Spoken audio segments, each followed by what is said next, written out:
You are looking at Julian's pronunciation guide, where we look at how to pronounce better some of the most mispronounced words in the world, like this other curious word. But how do you say what you're looking for today?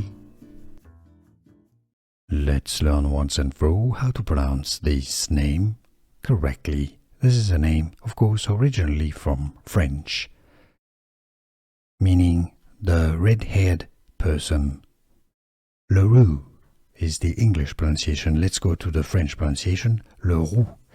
Roux is French for red-haired, also a specific sort of brownish color. Leroux. Leroux. The X is silent indeed, as you've understood. Leroux.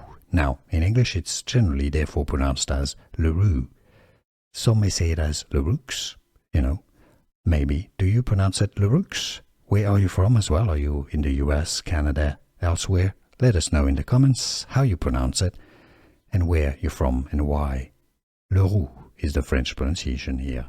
Here are more videos on how to pronounce more confusing words and names too many mispronounced. Like this video if you found it useful. I appreciate your support. I'll see you soon and thanks for watching.